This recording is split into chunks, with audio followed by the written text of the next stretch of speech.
Assalamualaikum. Ada beberapa pertanyaan dari poster terbaru bahwasanya di sana ada perkataan Abu Bakar As-Siddiq radhiyallahu anhu, barang siapa yang hendak menikahi seorang perempuan maka hendaklah melihat kepada bapaknya dan saudaranya. Fa innaha ta'tihi bi abiha wa akhiha, karena perempuan tersebut akan datang membawa sifat bapak atau saudaranya. Kemudian muncul beberapa pertanyaan, di antaranya bagaimana kalau akhwat? Nah, apakah yang harus diamati terlebih dahulu agar tahu ya bagaimana keadaan ikhwannya? Maka kalau akhwat, silakan bisa merujuk kepada hadis Nabi Shallallahu Alaihi Wasallam. Bahwasanya beliau bersabda, ar-rajul ala dini khalilih. Bahwasanya seorang laki-laki itu tergantung pada agama teman dekatnya. Falyanzur ahadukum man yukhalil. Maka hendaklah salah seorang di antara kalian perhatikan siapa yang menjadi teman dekatnya. Di sana Rasulullah Shallallahu Alaihi Wasallam memberikan petunjuk bagaimana melihat keadaan seorang itu, bagaimana wataknya, bagaimana sifatnya, maka lihatlah teman dekatnya ya.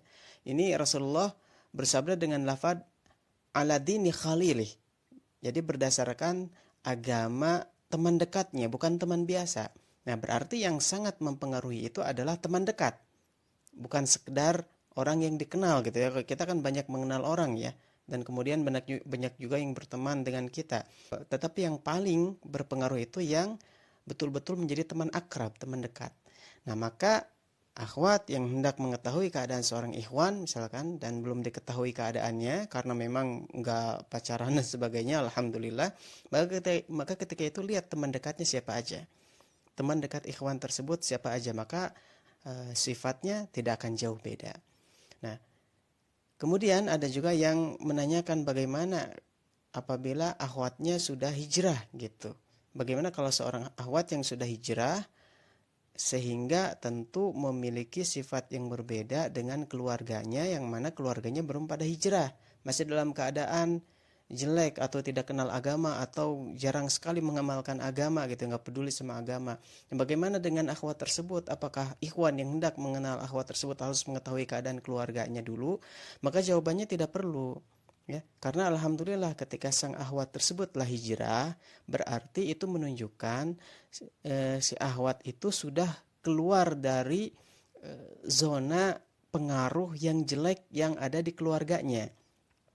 Dan dahulu ketika Abu Bakar As-Siddiq radhiyallahu anhu menyatakan demikian, karena memang keadaan perempuan di masa beliau itu ya tidak seperti zaman sekarang. Mereka dapat tinggal di rumahnya, bersabar, dan memang itu merupakan sesuatu yang emang tersebar di kalangan perempuan kaum muslimin ketika itu.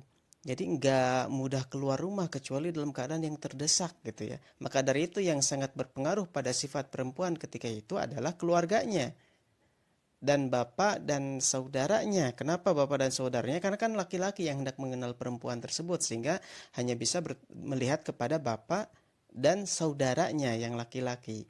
Nah, adapun sekarang misalkan banyak akhwat yang telah hijrah sehingga akhirnya dia pun menjadi orang yang baik dan berbeda dengan keluarganya, beda dengan bapaknya dan saudaranya, maka kita katakan alhamdulillah, berarti apa yang harus kita lihat dari perempuan tersebut? Sedangkan keluarganya jelas-jelas tidak baik. Maka kita lihat akhwat yang hijrah tersebut, lihat teman-temannya, teman akrabnya. Sebagaimana tadi laki-laki, kita lihat teman akrabnya bagaimana.